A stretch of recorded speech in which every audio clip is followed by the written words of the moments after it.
Topics covered in this discussion include what is auroral propagation of VHF in amateur radio, what is troposcatter propagation, transequatorial radio propagation, what is sporadic E propagation, what is gray line propagation in amateur radio, what are long path and short path propagations in ham radio. Usually, aurora would mean a radio blackout on HF due to ionospheric activity. But aurora can be used to our advantage for propagation on VHF and rarely on UHF. Good directional antennas are required for auroral propagation. Beams are directed towards the auroral zone and not to the direction of the station being contacted. Distortion is quite likely in voice signals and CW communication may fare better.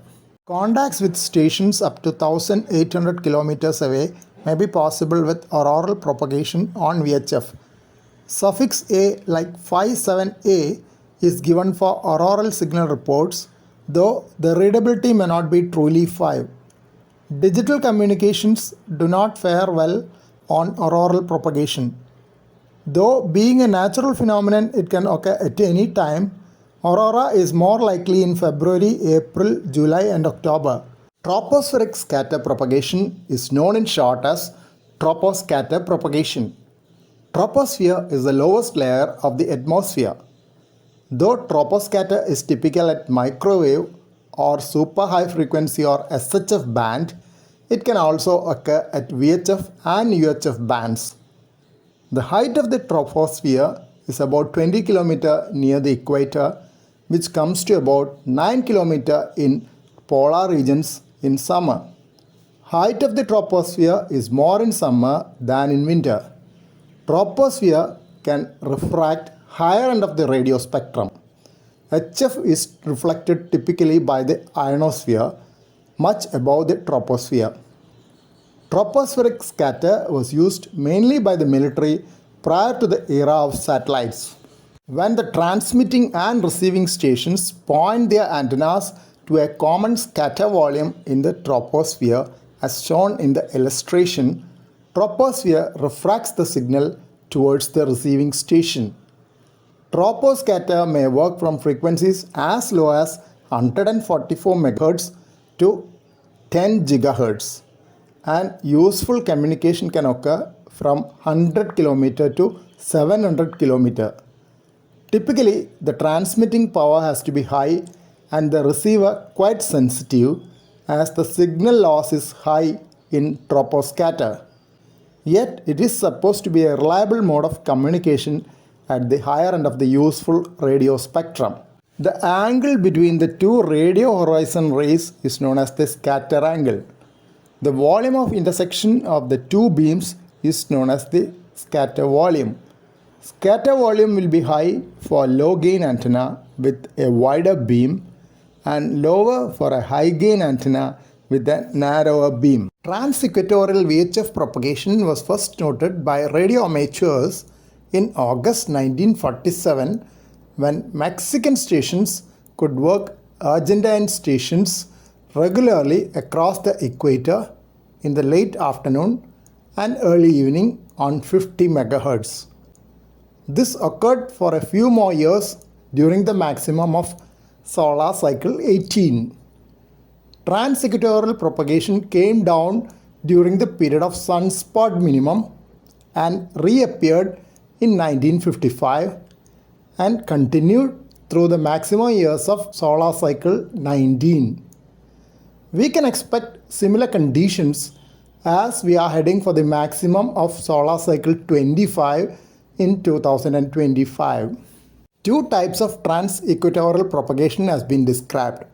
One occurring during late afternoon and early evening with maximum distance of about 6,000 kilometers in low VHF band of 6 meters. Second one was between 7 pm to 11 pm local time with contacts on 2 meter and sometimes on 70 centimeter band.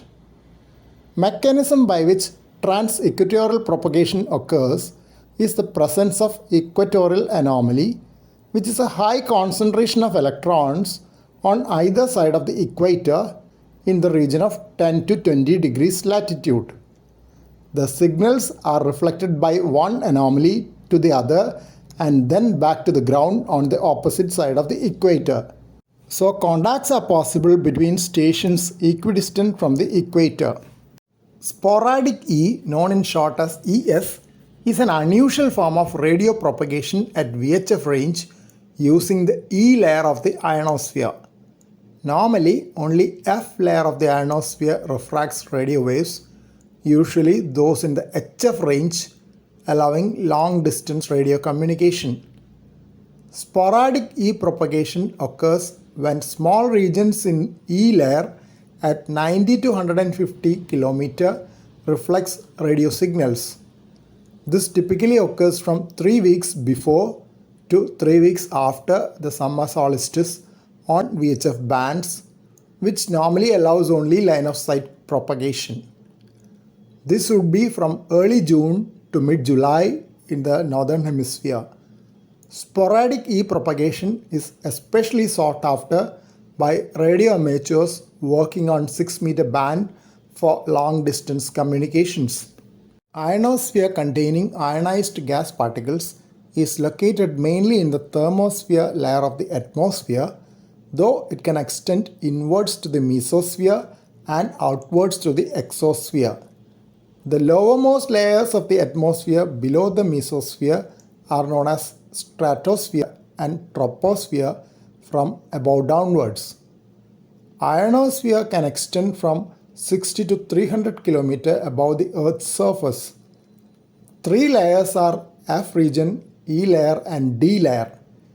During daytime, F layer splits into F1 and F2 layers due to increased ionization. 2 layers of F region merge together at night. Existence of E layer was demonstrated by Marconi in 1901 when signals were shown to bounce off an electrically conducting layer at about 100 km altitude during transmission between Europe and North America. It was Sir Edward Appleton in 1927 who named it the E layer, meaning electrical layer.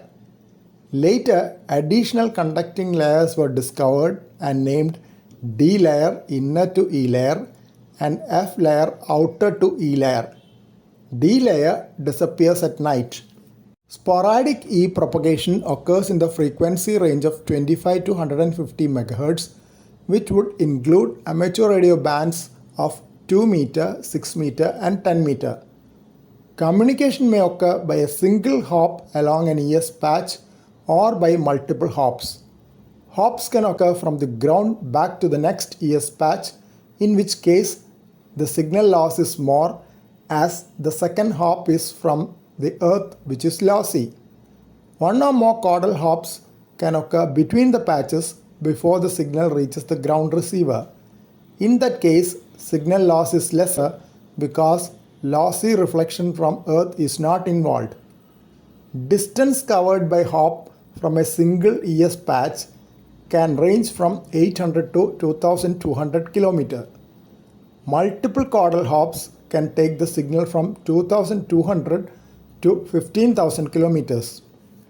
Wiktionary definition of gray line is a transition line coinciding with twilight zone where a change in the propagation of radio waves is observed. Gray line propagation provides surprisingly long distance communications at dawn and dusk. I still remember how I used to work WLAND US stations at dawn and dusk on CW using my homebrew setup on 40 meter nearly 4 decades back. I could never hear or work WLAN at other times of the day on 40, and I did not have access to higher bands on my setup. That small time window corresponded to gray line propagation, though I was not aware of it at that time. It is mentioned that gray line propagation occurs at frequencies below 10 MHz. The D layer of the ionosphere, which absorbs lower frequencies, fades at dusk as the illumination from the sun comes down at the Earth's surface, and disappears at night.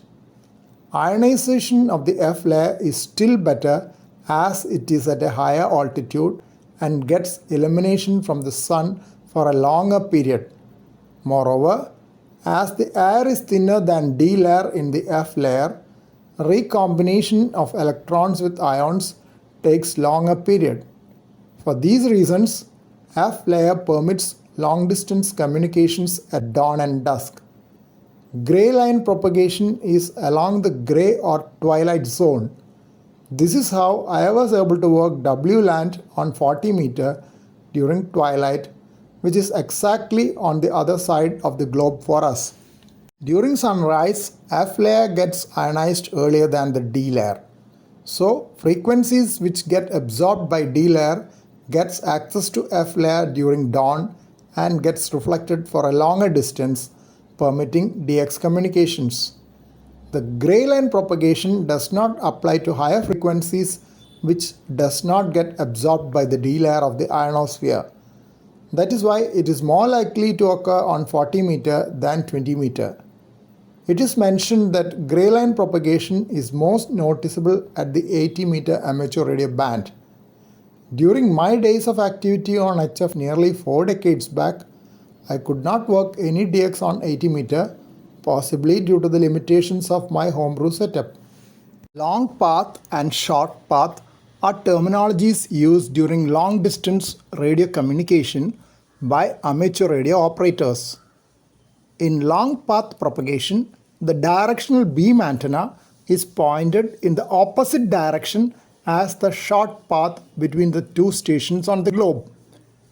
Gray line propagation discussed earlier is often along the long path. In short path communication, the radio signal bounces from the F2 layer of the ionosphere to the Earth and back to the ionosphere. When multiple such hops are needed to reach the receiving station, there is quite a bit of signal loss as reflection from the ground is lossy. Short path propagation is usually through the daytime zone of the globe. Long path is usually along the nighttime zone and can occur without too many ground reflections as in case of short path. There are multiple caudal hops along the ionosphere which is less lossy than ground reflection. This is how signal received by long path propagation can be stronger than the short path. That is how signal received by long path propagation can be stronger than the short path signal, though the distance traveled may be much larger. This can be quite useful during a contest, allowing contacts not possible with short path propagation. A good knowledge of long path propagation from your geographic region to other regions with timing and regions to which it opened can be very useful in terms of multipliers and contest scores. During daytime, the F layer of the ionosphere splits into F1 and F2 layers and fuses back at night due to decreased ionization. Due to decrease in ionization at night, F layer may not be able to reflect radio signals back to Earth, but it may be able to reflect it at a lesser angle to another region of the ionosphere, which could be at a long distance of the order of thousands of kilometers. This is known as a caudal hop. Multiple caudal hops may take the signal across the globe to a daytime region. When it reaches the daytime region, it is reflected back to the Earth. This enables very long distance communications at remarkable signal strength as the reflections through the ionosphere is less lossy than ground reflections. Less lossy ground reflections can occur if the reflections are from seawater, which contains plenty of salt, which can be there during daytime as well.